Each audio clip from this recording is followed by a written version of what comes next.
então a gente vai falar dessa técnica que ela é essencial na rotina de um laboratório de fertilização in vitro. É muito importante que seja executada com muito conhecimento teórico. É muito importante a parte prática, logicamente, treinamento prático, você conseguir executar isso direito. Mas hoje aqui a gente vai falar sobre a teoria da vitrificação, tá? E depois, no nosso curso prático, vocês podem executar a parte prática e realmente ter excelência no processo que vão executar lá na frente.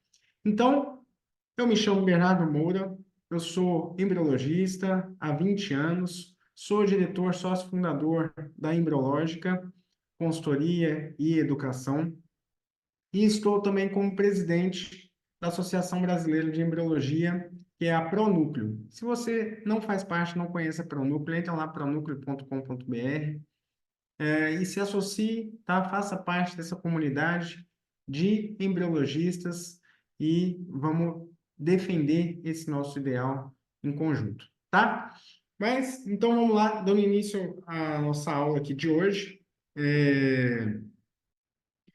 Vou falar para vocês aqui o princípio da vitrificação, né? Tanto de ossos quanto de embriões, os principais aspectos, quanto também da armazenagem, né? Que é importante aí para a manutenção dessas células, tá?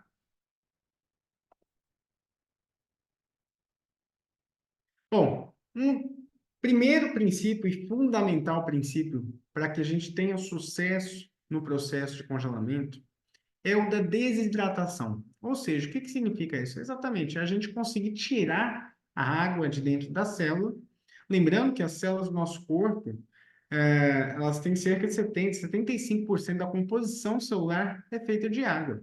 Então, o maior desafio nosso é realmente tirar essa quantidade de água de dentro da célula, para que a gente consiga ter uma sobrevivência celular e que o processo de congelamento e descongelamento seja efetivo. Então, lembrando que a gente está tratando com células que possuem alto metabolismo, ou seja, tem alta concentração de água, por conta disso também. E por que a gente tem que tirar essa água de dentro da célula? Porque a molécula da água, ela é maleável quando ela está no estado líquido. Quando ela passa para o estado sólido, vocês vão ver aqui na imagem abaixo, ela muda a conformação dela para esse formato hexagonal, ou seja, ela expande de tamanho.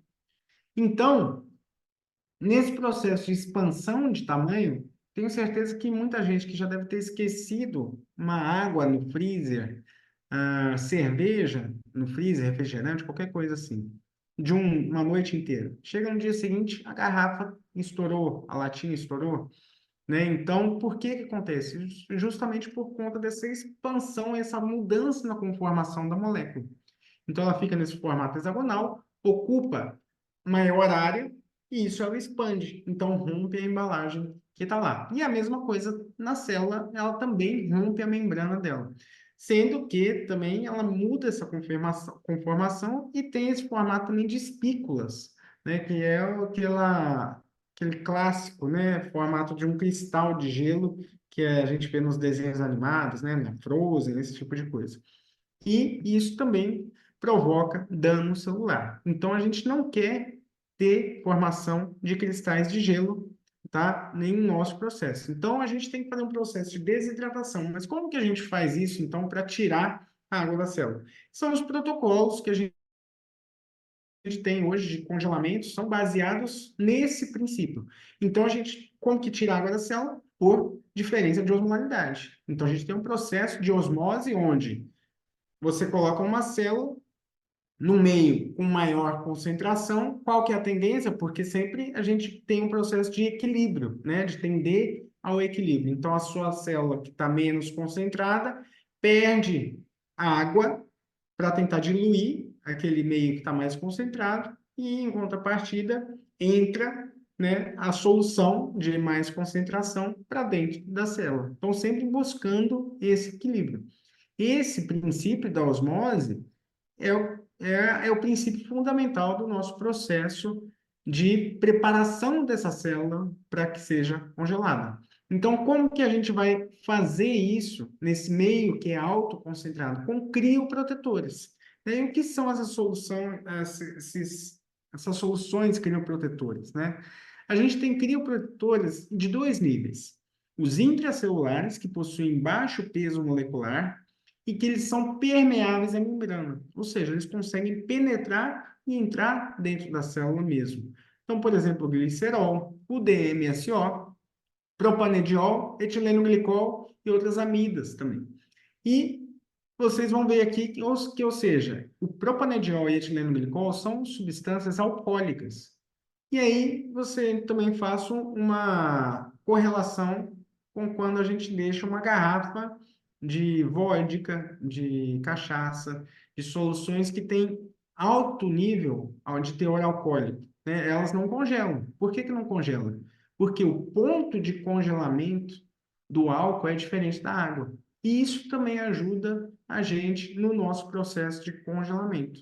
A gente mudar o ponto de fusão ali, né, de passagem do estado líquido para o sólido, né, dessa célula. Então, quando a gente tem água, é a 0 graus, ela congela, né?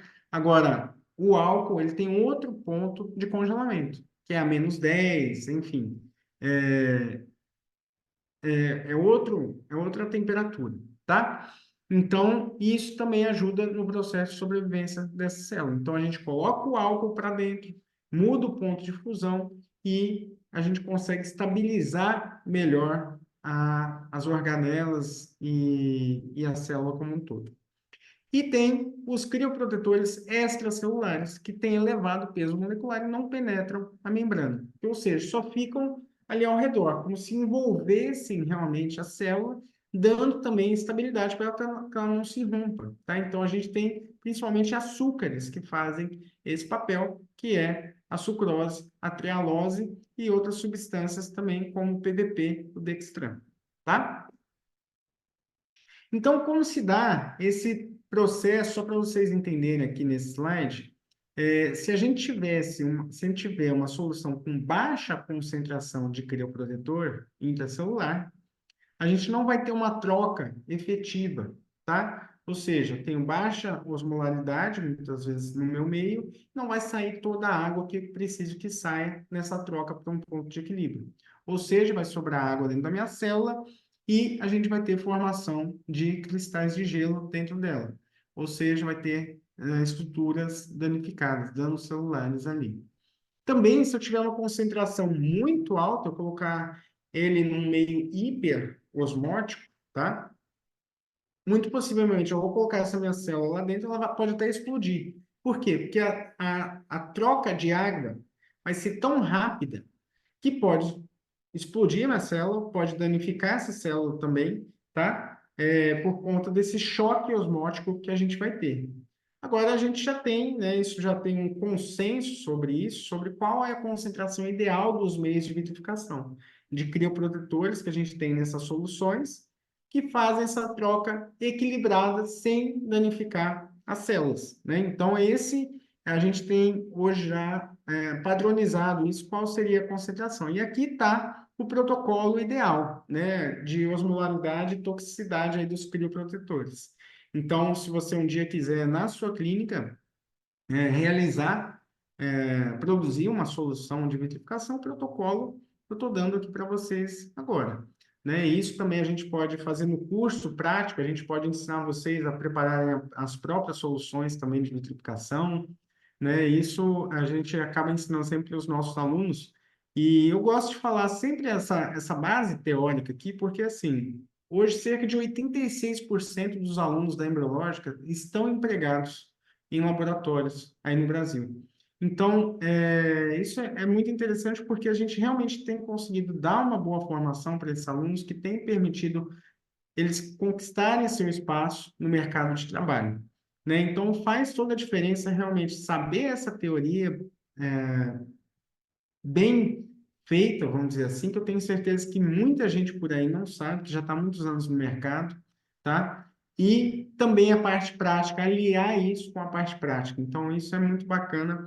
Então, eu trago aqui para vocês, então, quais são as soluções que a gente tem, né? Então, a solução de equilíbrio que a gente fala é a primeira solução. Então, você vai pegar a sua célula que está no meio de cultivo, lá na incubadora, você tira a sua célula de lá, um embrião, um óvulo, o que seja, e vai colocar ele nessa solução de equilíbrio. E vai ter um tempo certo, né? Então, o blastocisto tem de 12 a 15 minutos, que é recomendado. Oócitos, geralmente de 10 a 12 minutos, e embriões em terceiro dia, cerca de 8 a 10 minutos. Né? Então, essa solução, olha só, com 7,5% de etileno glicol, 7,5% de DMSO e o restante de RIPS, tá? Com uma molaridade aqui de 2.700 miliosmols. E vai ficar esse tempo lá. Então, nesse processo, quando a gente mergulha a nossa célula ali, é interessante na lupa, que vocês vão poder ver no curso prático, que a célula começa a murchar, ela começa a perder a água e depois ela começa a reidratar, só que com crioprotetores dentro. E ela começa seu processo de reexpansão. Então, nesse tempo que a gente dá de 10 a 15 minutos aí, por exemplo, é o tempo para que aconteça o equilíbrio, né, dessa celular. Então, a saída de água e a entrada dos crioprotetores, principalmente intracelulares, que são esses que eu dei o exemplo aí. Já na solução, na segunda solução de vitrificação, a gente vai deixar essa célula 1 minuto apenas. Mas vocês vão reparar aqui nesse protocolo que, olha só, é 15% de etileno glicol, 15% de DMSO e a gente tem meio molar de sucrose também, que é um crioprotetor extracelular. Ou seja, nesse 1 minuto, aqui o processo já é uma solução mais hiperosmótica, vamos dizer assim, né? A gente dobrou a concentração, a osmolaridade. Então, o processo acontece de uma forma mais bruta, vamos dizer assim, mais rápida, tá? Por quê? Porque a gente quer ter certeza que a gente vai tirar toda a nossa água de dentro dessa célula.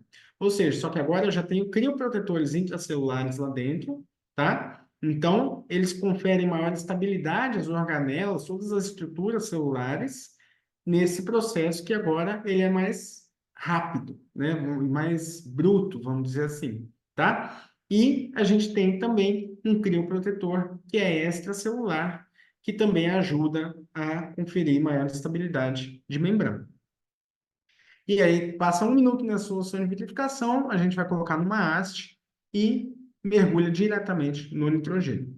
Para descongelar, a gente vai ter que fazer o processo inverso agora, que é o quê? A gente já tinha tirado a água, então quando a gente descongela, a gente tem que fazer um processo de voltar a água para dentro dessa célula para que ele retome a atividade metabólica, né? Então é isso que a gente vai fazer no descongelamento e também faz com essas soluções. Então no descongelamento a gente tem 1 molar de sucrose, um processo, uma solução que é altamente também concentrada, tá? E depois ela vai passar por um processo onde ela passa a ser menos concentrada, ou seja, a gente tem mais água do lado de fora, ou seja, e a sua célula está com baixa concentração de água. Qual que é a tendência? É o equilíbrio. Então, começa a perder o crioprotetor e entra água para dentro da sua célula novamente. E a última solução, ela é só um meio de cultura convencional, tamponado, que é um RIPS, ou seja, vamos dizer assim, basicamente a água só para acabar de entrar. Tá? Então, é um processo de reidratação que a gente faz quando está no aquecimento. Aqui, então, é só um exemplo, tá, de um protocolo, tem vários protocolos comerciais, não quero falar aqui de nenhum específico, tá, mas aí, então, a gente tem a solução de ES, coloca aqui 50 microlitros numa placa, deixa lá o tempo que é ideal para cada tipo de célula, né, e depois a de DS, a gente pipeta também 50 microlitros e vai deixar 1 minuto, primeiro 10 minutos no ES, depois 1 minuto ali no VS, tá? E para descongelar, também é isso. O TS aqui é muito importante que o TS esteja a 37 graus. Para congelar, a gente faz em temperatura ambiente, tá? Mas para descongelar essa primeira solução, ela tem que estar em 37 graus. Isso é muito importante e eu vou contar para vocês daqui a pouquinho por que que isso é importante, tá? E também aproveito para falar para vocês que lá no final dessa aula eu vou também contar umas novidades que tem hoje de ajuste no protocolo e por isso que eu estou trazendo essa base teórica, né, que são protocolos que têm ajustado, são trabalhos recentes, que a gente tem produzido a vitrificação ultra rápida, né, que a gente fala. Então, por quê? Porque tem alguém que estudou isso, que entendeu que com essas informações ele tem o poder de ajustar os protocolos de vitrificação, e isso tem trazido novidades aí para os laboratórios de fertilização, tá? Então, fiquem ligados aí que eu vou contar isso para vocês no final. E é muito importante, como eu disse, a gente tomar cuidado, sim, com o choque osmótico, né? Então, porque senão a gente pode realmente causar danos celulares, né? Explodir a nossa célula, como eu falei. Então, sempre que for fazer a passagem de uma solução para outra, como vocês viram aí, cada solução tem uma especificidade, tem um propósito. E é importante que a gente entenda como lidar com esse propósito. Então, ou seja, se eu pegar a minha célula, sempre que eu for mudar de solução, eu não posso dar um choque nela. Eu pego um pouquinho da solução anterior, venho junto na minha pipeta e jogo um pouquinho na outra solução. Deixo lá um tempinho, depois posso até mudar de posição dentro da minha gota mesmo para um local onde esteja mais puro esse meio. Mas eu não dei choque ao passar isso de uma solução para outra. Tá? Então, tem protocolos, tem pessoas que desenvolvem até protocolos com soluções intermediárias. Olha, eu não quero passar do ES direto, vamos supor, para o VS. Então, eu vou fazer uma solução onde eu pego um pouco mais, faço uma mistura, faço uma solução intermediária entre um e outro. Né? Tem pessoas que desenvolveram protocolos que funcionam dessa maneira, tá? Mas só para vocês saberem que isso é importante. E aí, o que que acontece? Antigamente, a gente tinha um processo de congelamento onde era um congelamento lento, onde as soluções que a gente utilizava, elas não tinham a efetividade das soluções que a gente tem hoje, tá? Então, a gente demorava cerca de 4 horas para concluir um processo de congelamento de embriões, e a taxa de sobrevivência nem era assim tão boa também. Sobrevivência de óvulo não era nada boa, né? Então, o que que a gente percebeu? Que é importante a gente ter um processo, por isso que chama vitrificação, porque a gente pula a etapa de formação de gelo e a gente vai ter a formação de um corpo vítreo. O que que é esse corpo vítreo? É como se fosse de vidro mesmo, tá? Que é a solução que vai envolver essa célula ali. Mas para acontecer isso, a gente tem que passar muito rápido por aquela etapa dos 0 graus que eu falei anteriormente para vocês. Então, na vitrificação, aqui nesse slide mostra bem isso, como que era o congelamento lento, onde a gente tinha uma curva de congelamento, você vai passando de degrau em degrau, vamos dizer assim, e o congelamento acontecia lá, a gente tinha que fazer um processo que era o seeding, né, onde a gente meio que marcava ali induzia quando chegava a -7 graus, a nossa curva de congelamento, você pegava e fazia o congelamento mesmo dessa célula. E só que isso ainda assim aumentava muito o risco de formação de cristais de gelo. Então, hoje, com essa vitrificação, ela é caracterizada por passar muito rápido, ter uma curva muito rápida de congelamento, tá?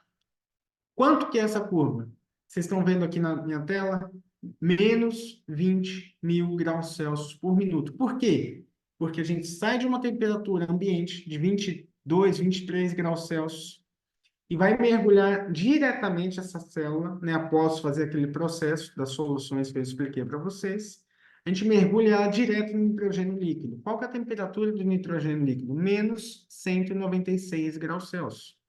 Ou seja, quando você faz assim, ó, de 23 para -196 de uma vez, tchum, a gente tem essa curva que eu estou explicando para vocês, ela é como se fosse de -20.000 graus Celsius por minuto, tá? Então, esse processo é muito importante para que a gente tenha sucesso no nosso processo de congelamento. Então, lá no curso prático, vocês vão poder fazer isso, de praticar isso, porque um dos grandes erros de quem está começando a congelar é ter medo de mergulhar no nitrogênio. Então, às vezes demora um pouquinho, você fica, se você deixar pegar 5 segundos de vapor, por exemplo, de vapor de nitrogênio tem uma temperatura de mais ou menos -40, -80 graus Celsius. Se você deixar isso cerca de 5 a 10 segundos, essa haste ali, e depois mergulhar no nitrogênio, isso faz uma diferença tremenda. Você vai perder a sua célula, muito provavelmente. Então, a gente treina a sair daqui e mergulhar diretamente no nitrogênio líquido. Tá? Então, aqui é uma brincadeira até nessa figura aqui, onde estão os pinguinzinhos, quando estão lá na Antártica, e mergulham diretamente na água ali gelada, né? Eles estão do lado de fora, temperatura externa, e ainda caem ali na água gelada. É mais ou menos isso que a gente tem que fazer. A gente tem que passar direto de 23 para -196 graus Celsius, para que a gente diminua essa curva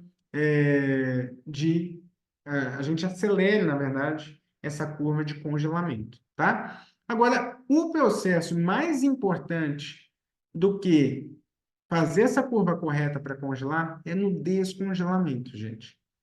Isso é muito importante. E o descongelamento, você tem que ter uma curva maior do que a de congelamento. O processo de descongelamento, a gente vai tirar do -196 e tem que a nossa solução estar a 37 graus Celsius. Isso é muito importante. Muita gente erra o congelamento por conta disso. De, às vezes, ter tirado a solução, não ter deixado ela estabilizar corretamente a 37 graus Celsius. A sua placa aquecedora, onde você faz o descongelamento ali na lupa, não está numa temperatura regulada a 37 graus Celsius. Toda a placa que você usa, isso também já tem que estar a 37 graus Celsius estabilizada. Então, isso é fundamental para o sucesso no processo de congelamento, tá? Sair do -196 direto para a solução de 37 graus Celsius. Isso vai dar uma curva de mais 42 mil graus Celsius por minuto, tá? Isso faz toda a diferença no sucesso do seu processo aí de congelamento. Então, nesse processo de troca de calor, né, tem uma lei de Newton, né, que fala sobre isso, onde a taxa de perda de calor de um corpo é diretamente proporcional à diferença nas temperaturas entre o corpo e o ambiente à sua volta. Então, o que quer dizer isso daqui? Quer dizer que a gente tem que usar hastes, né, um material que tenha que te dê uma capacidade de condutividade melhor do objeto. O que eu quero dizer com isso?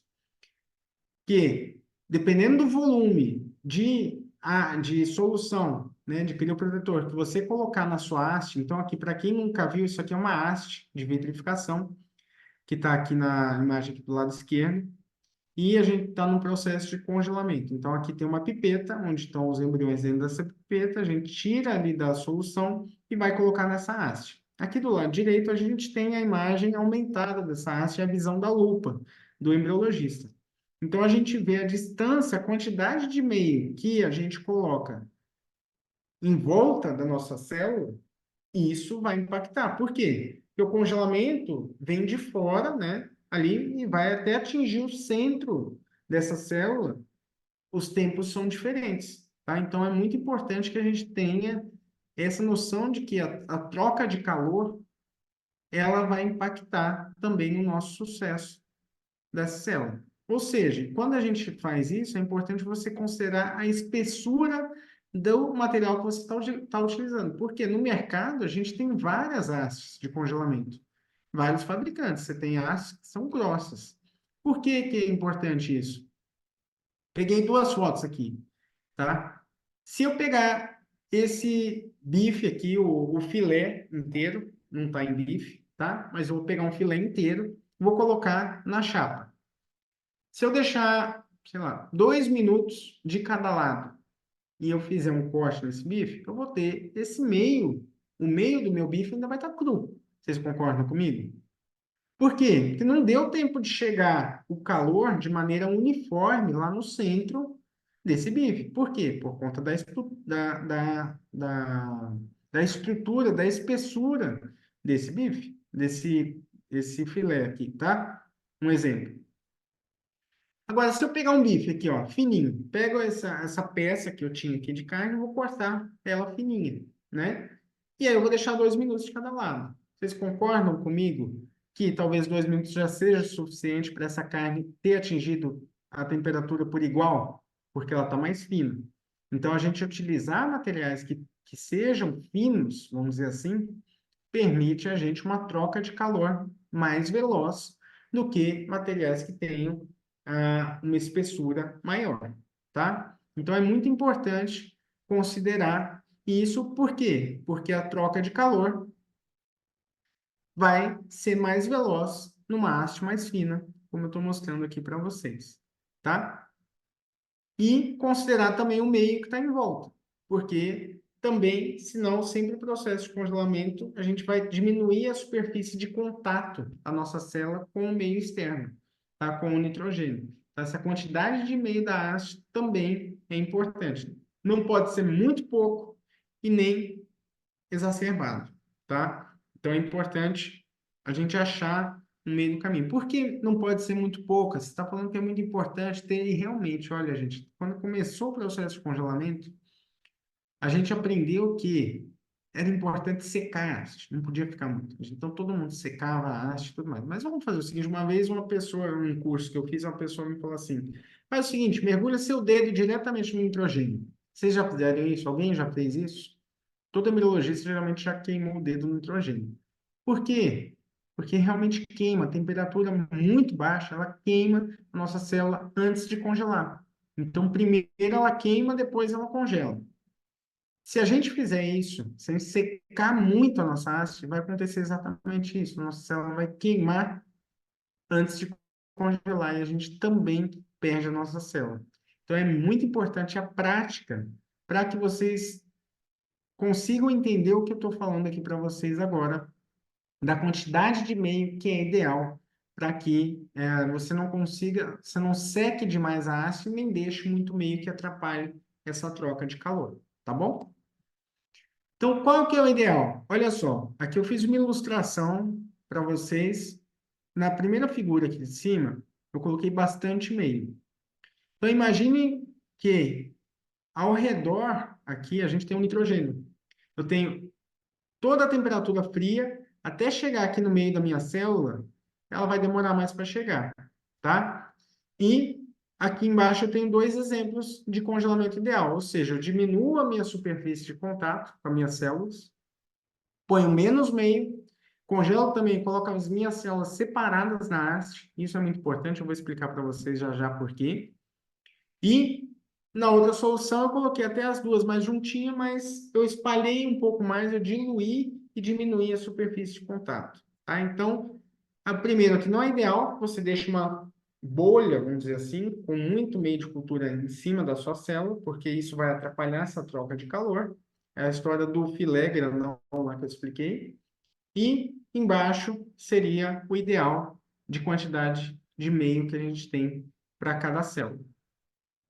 Então, aqui, ó, uma ilustração, aqui, uma foto de como que fica essa célula. Vocês estão vendo aqui, olha só, essa figura aqui de baixo, como que a minha célula tem um contato e ela ainda assim tem uma membrana de meio que envolve ela, que protege, faz essa parte de proteção para não queimar essa célula.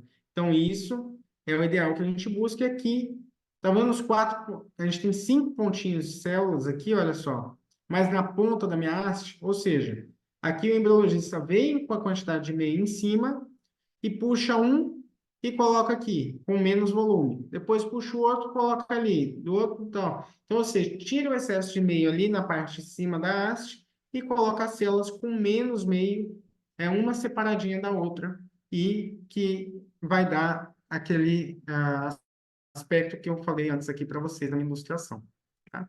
E por que que é importante a gente ter essa distância entre as células?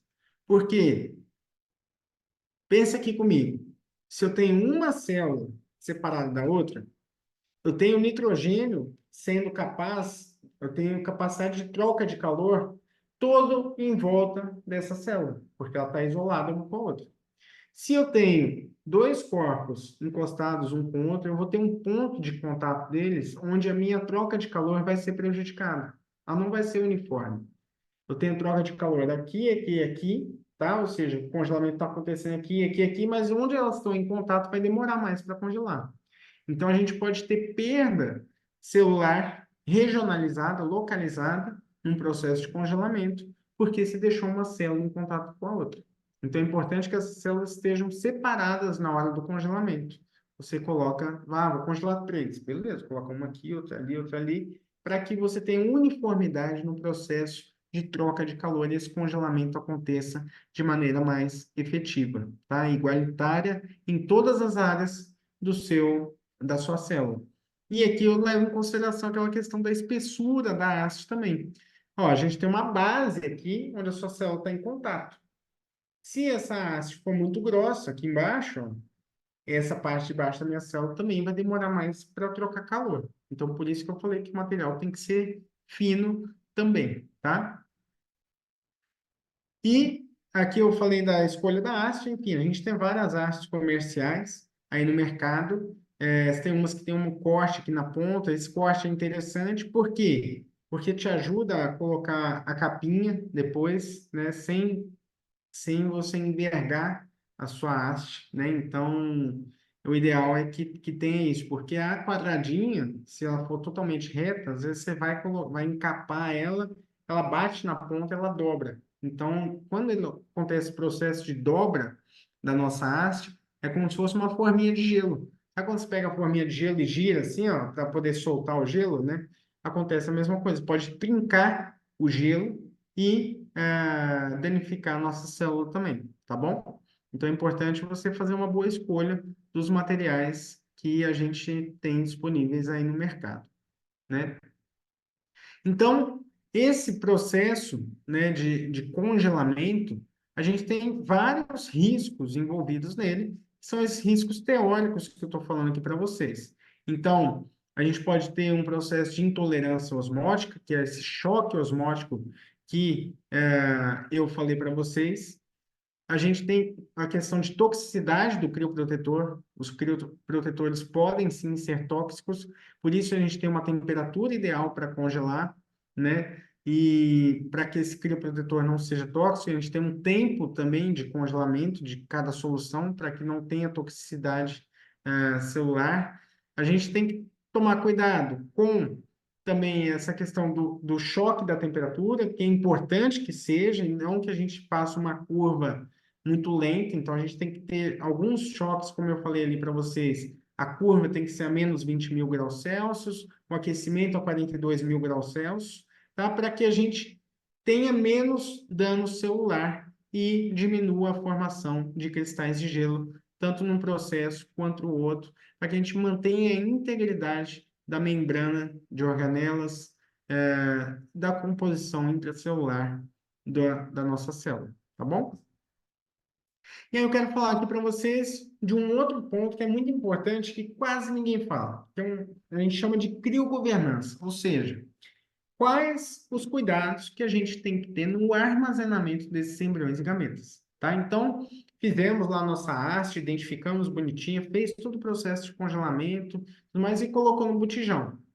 Só que sua paciente, ela vai vir buscar essa célula daqui 10 anos, daqui 5 anos. E o nosso compromisso é entregar uma viabilidade dessa célula. Ela tem que ter certeza, ela está confiando em nós, que aquela célula ficou guardada e ela quer vir buscar isso daqui 10 anos, né? Então, quais cuidados que a gente tem que ter com isso, levando em consideração que hoje a gente tem muito mais embriões congelados que a gente tinha no passado.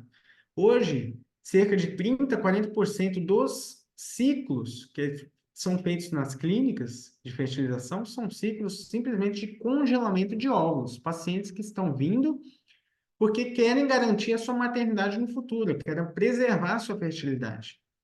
Então, como que a gente vai fazer para garantir e ter segurança na armazenagem dessas células, né? Porque isso, aqui tem um gráfico, nesse slide aqui, que o número de ciclos de criopreservação nos Estados Unidos aumentou 33 vezes em 10 anos, né? Então, isso também acontece no Brasil, tá?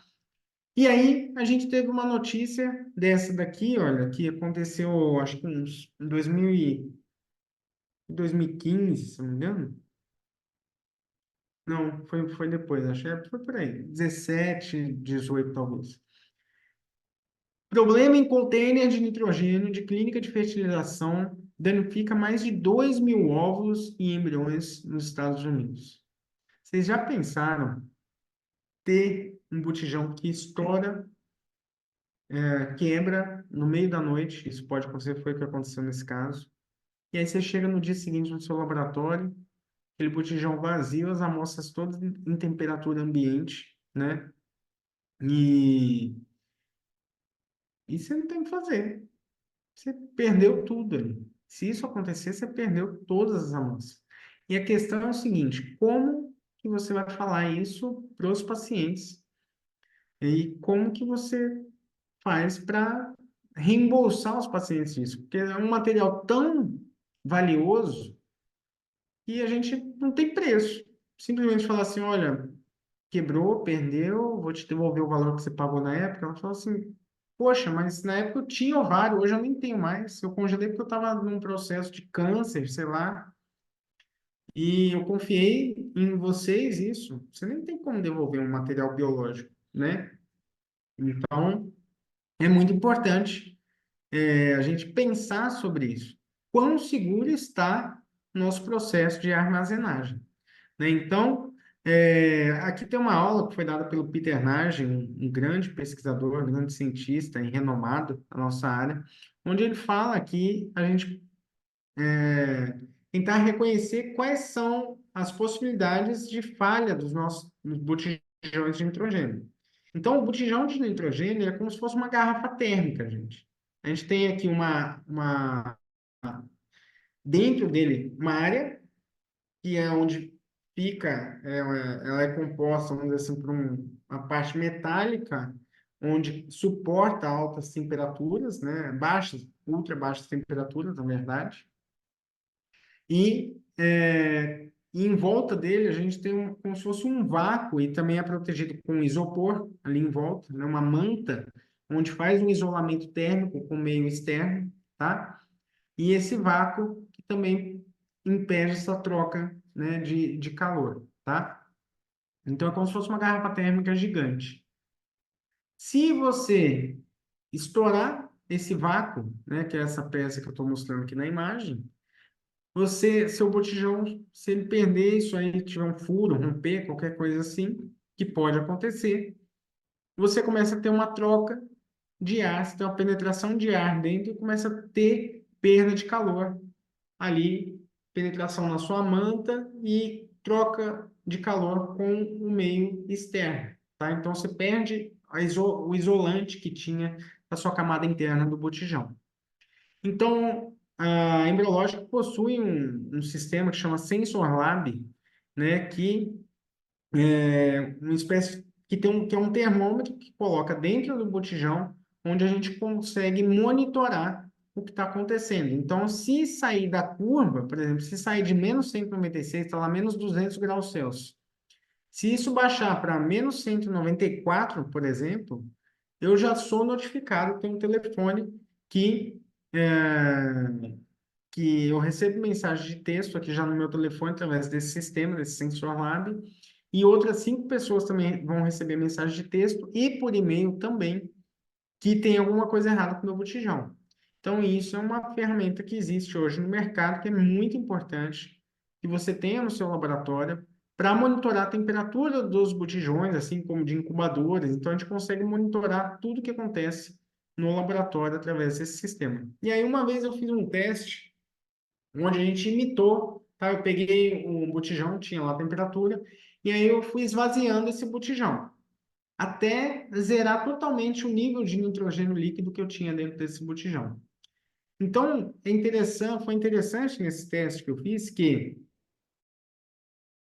enquanto tinha uma lâminazinha que fosse de nitrogênio líquido dentro do meu botijão, a temperatura no meu termômetro, ela batia os menos 196 graus Celsius. Então, como vocês podem ver a curva aqui nesse gráfico, tá? Então, isso era mantido.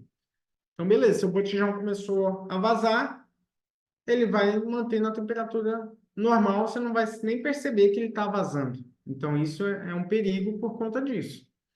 Só que, na hora que acabou essa lâmina de líquido que a gente tinha no botijão, ficou só o vapor de nitrogênio ali dentro. Olha só, isso a gente fez aqui um teste. Nas primeiras 4 a 6 horas que a gente teve, nas primeiras 4 horas, a gente teve uma queda de 25, menos 25 graus Celsius. Ou seja, saiu de menos 196 para menos 170 graus Celsius. E só no vapor de nitrogênio líquido. Depois, mais 2 horas, ele caiu menos 30 graus. Ele foi, então, para menos 130, menos 140 graus Celsius. Ou seja, em 6 horas, a gente perde, quer dizer, até 4 horas, tem trabalhos que mostram que embriões sobrevivem a menos 170, menos 160, a gente ainda tem uma viabilidade celular, tá? Só que se passar disso, de menos 170, a gente já não consegue garantir mais a viabilidade celular. Ou seja, a gente tem 4 horas para tomar alguma atitude e tentar salvar aqueles embriões que estão ali dentro.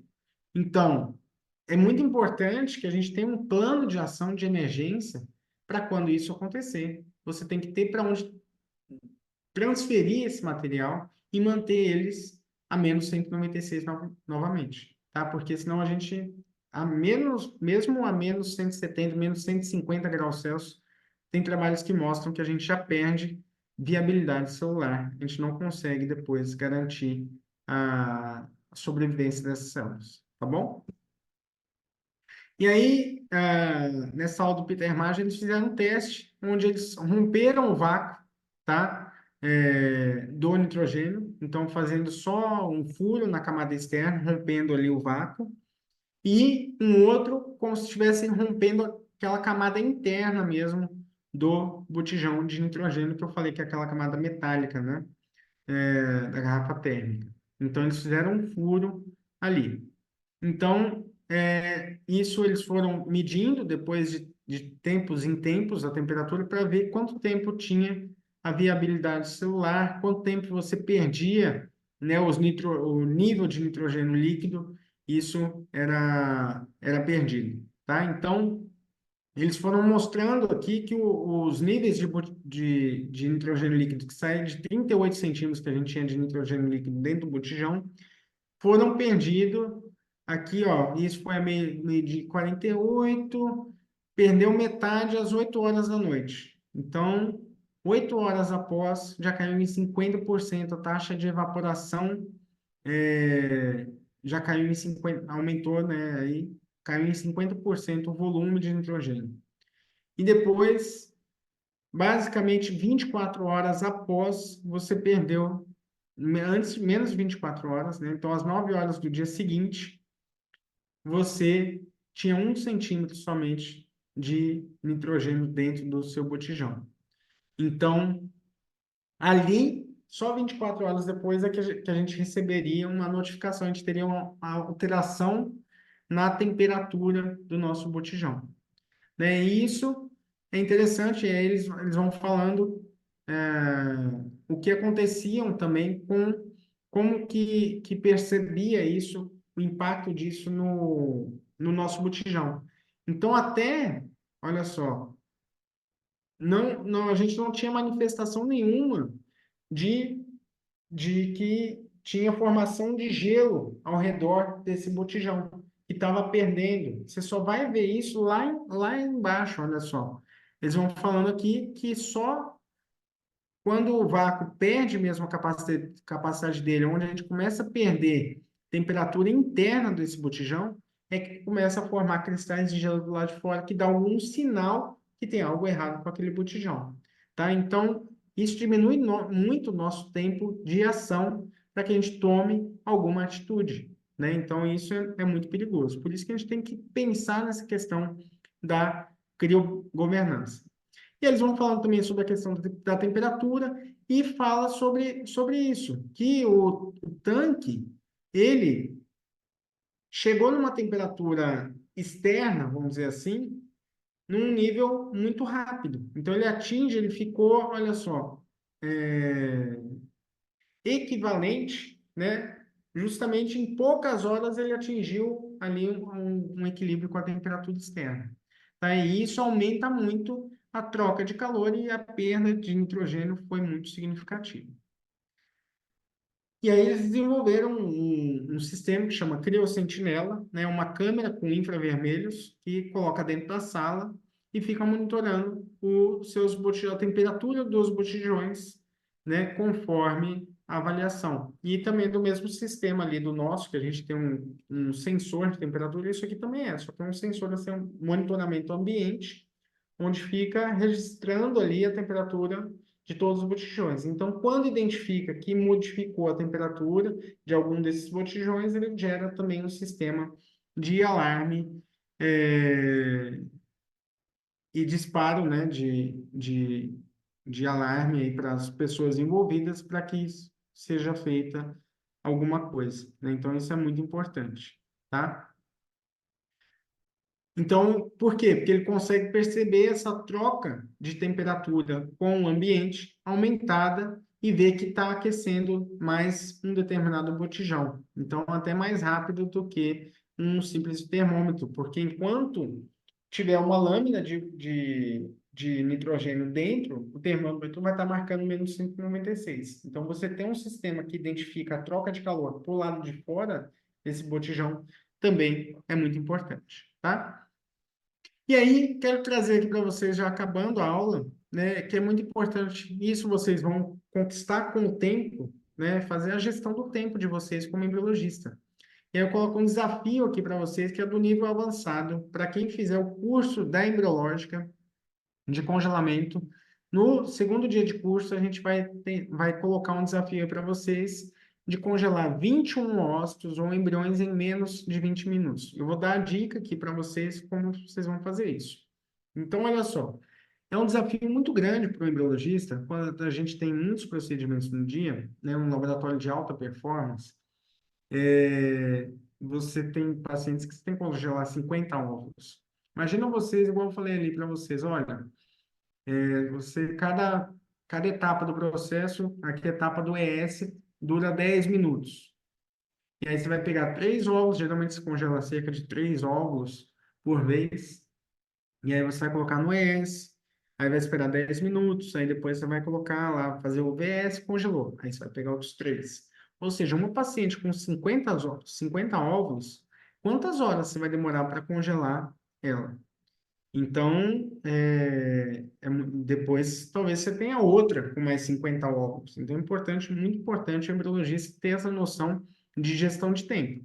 Então, eu desenvolvi aqui um protocolo, onde eu pego uma placa grande, faço 7 gotinhas de ES, tá?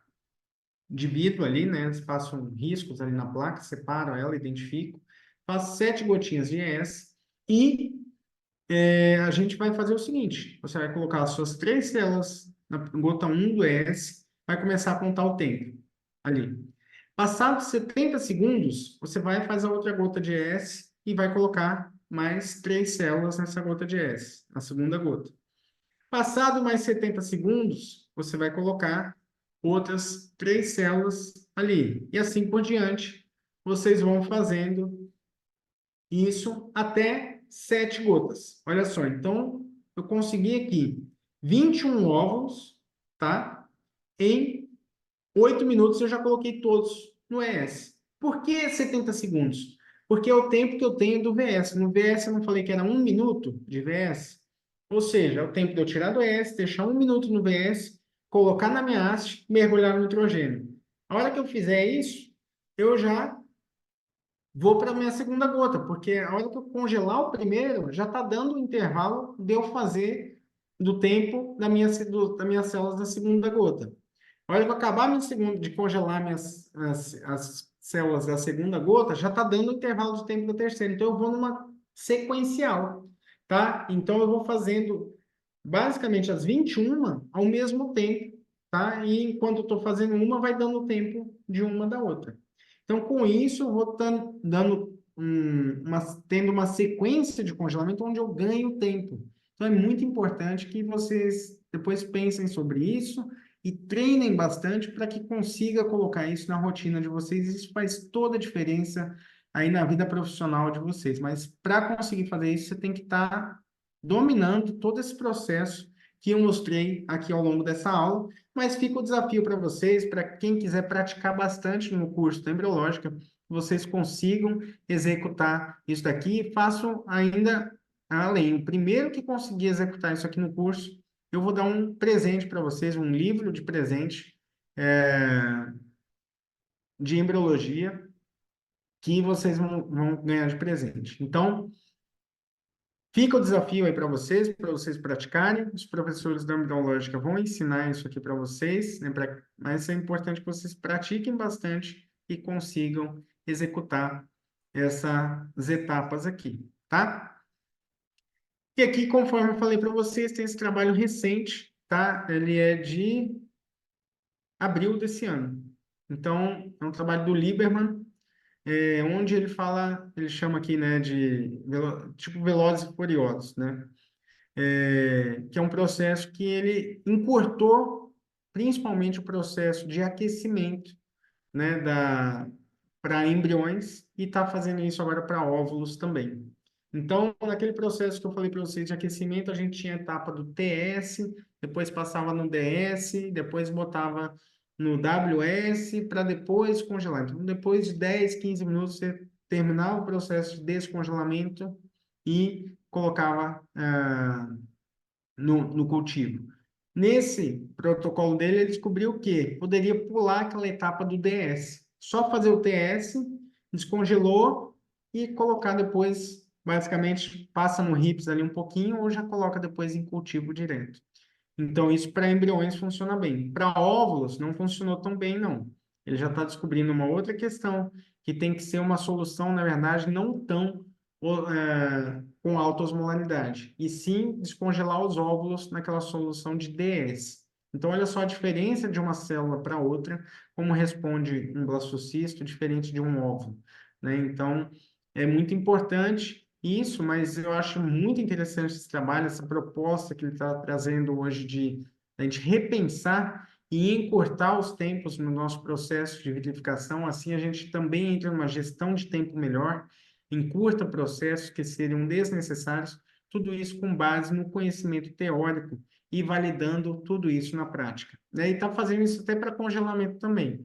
Está encurtando a etapa do ES e passando mais rapidamente para o VS. Então, em breve, a gente tem. Sou um pouco conservador em falar que isso já está pronto e tal, embora já tenha trabalhos, tem muita gente que já está fazendo, está validando, mas eu acredito que não seja para tudo nem para todo mundo. A gente tem que validar e tem que ver o impacto disso, sobretudo na prole, né? Será que os bebês que vão nascer dessa readaptação vão ter algum impacto epigenético? Então, fica a pergunta, mas sim, a gente está caminhando para isso, já estou validando também nos meus laboratórios como que a gente vai melhorar essa técnica e encurtar esses processos.